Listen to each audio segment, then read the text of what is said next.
ka-Anes! Welcome back to my YouTube channel kung saan Ann saya at Ann ganda lang!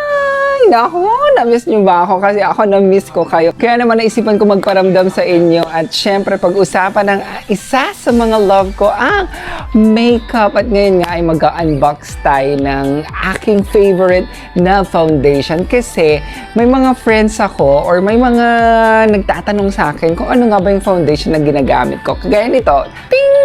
Yan, sabi niya kasi long-lasting daw siya. Minikapan ko si Feeling Angel ng madaling araw tapos hanggang hapon daw, feel niya pa rin na siya ay isang Feeling Angel look scene. Kaya naman, di ba, meron tayong pa-Shopee. Mag-unbox tayo. And I'm so excited kasi ang tagal ko siyang inantay mga ka-Anis. 25 days ko ata siyang inantay kasi pre-order siya. And speaking of good quality foundation, hindi natin siya mahanap dito sa Pangasinan.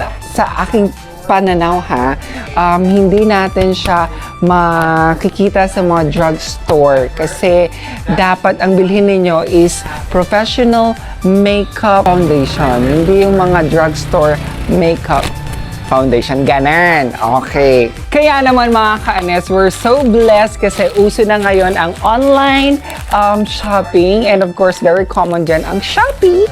And of course, Lazada. Thank you, Shopee! Wow, parang sponsor. So, ito siya. Ang laki ng plastic, mga ka-Anes, no? Parang may galit ata ang Shopee sa akin, mga ka-Anes. Nakakaloka. Okay. So, sige, wag na natin patagalin. Patignan natin kasi I'm excited sa new package ng foundation na ito. Ito yung aking lumang order, Ito siya, Ganito yung packaging niya. Pero ngayon, mas madami siya at mas maganda na ang kanilang packaging. So this is it, pansit. Oh my God. Ang aking gunting ay ayaw. Nako, yan. Ayaw niya. Tcharan!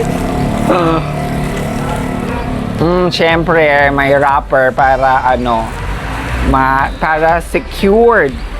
Naku, may mga dumadaan-daan na mga dito mga ka-Anes, mga sasakyan nasa kasi ako. Nasa garahe na part. Kaya pag medyo maingay mga ka-Anes, pasensya na ha.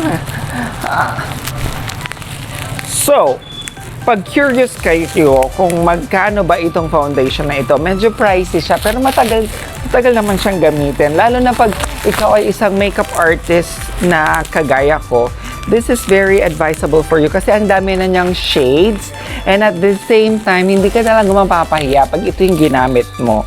Kasi nga, yun nga, long lasting kasi cream-based siya. Okay. Ay, may pa-free. May pa-free ang The Makeup Republic.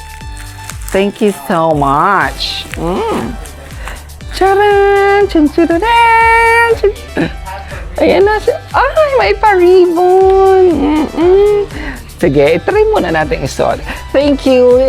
Na-surprise naman ako sa pa-ribbon ninyo. Try natin. Ako? Ay, chak ako. Alright. So, ito na siya mga ka-Anes. 18-part Foundation Concealer Palette. By Vincent Heho. Hindi ko alam. Basta ito kasi yung makeup na recommended ng school kung saan ako nanggaling. At ito rin yung recommended ng aking trusted friend na makeup artist na nag-aral pa sa US. So, talagang fall in love na ako sa foundation na to. And at the same time, nag-try kasi ako ng iba. And medyo sayang yung pera ko. Kaya, tingnan nyo, simut sarap siya. So, ito na yung bago. Good for 24 months.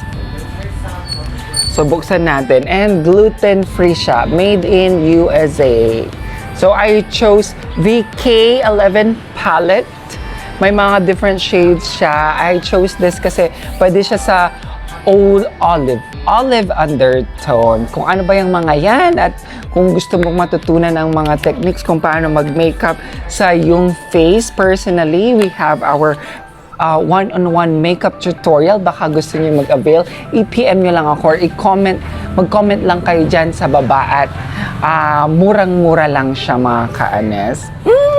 O diba, ang layo na ng packaging mga ka-Anes from this one to this one. Ganda. Mukhang siyang sosyal. At mind you, it's foundation at the same time concealer na din. And love ko siya kasi mataas yung coverage niya. And oh my God, chanchararan. Oh my God, bakit siya nag-moist? Bakit may moist? Medyo nalungkot ako. Naarawan ba siya? Sana hindi naman siya naarawan. Anyway, sabi niya, cruelty-free and vegan. Gluten-free, made in USA, good for 2 years.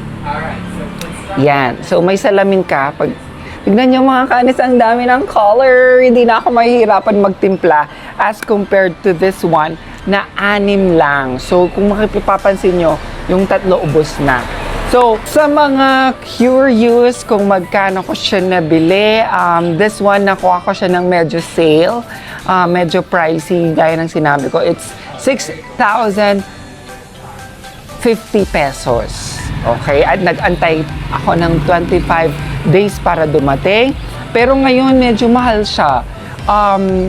7,550 sa latest sa pag-check ko ng kanilang store. Kaya, it's a good buy pa rin sa akin. Yay! Thank you so much, Shopee, and thank you so much, The Makeup Republic at Punzalan LBC. Yun nga lang, kung makikita nyo mga ka-Anes, medyo nag-moist siya. So, hindi ko alam kung naarawan. So, hopefully, next time na mag-package sila is pag makeup, sana lagyan nila ng note na bawal siyang maarawan. Kasi alam niyo naman yung mga nag-deliver, di ba? Medyo naka-motor sila. So, syempre, doon sila yung sa backyard nila. So, direct yung sun. So, hopefully, hindi naman siya ganun na arawan. So, that's it mga ka-Anes. Now, meron pala akong new episode sa channel ko, ang Bakit episode. At yun, pag-uusapan natin yung mga principles behind kung bakit nga ba ganito ang nangyayari sa inyo pag naglalagay kayo ng makeup. And ang ating first na sasagutin next week ay bakit makapal kang mag-foundation. Sasabihin ko kung bakit. Okay? And yan mga ka-Anes, pag natuwa kayo sa video na to, bigyan nyo naman ng thumbs up. Huwag nyong kalimutan, if you're new to my channel, I do contents about tatlo makeup and mga pang good vibes, and at the same time video lessons since I am a teacher din. Plan ko din maglagay ng mga hosting tips pag meron na tayong mga hosting gigs here. So, thank you so much for watching mga ka-Anes, and hopefully natuwa kayo, and comment below kung ano yung mga bakit ninyo gusto nyo malaman in terms of makeup. Okay, thank you so much, and bye! Don't forget to subscribe and like and share! Mwah, mwah, mga ka-Anes! I miss you!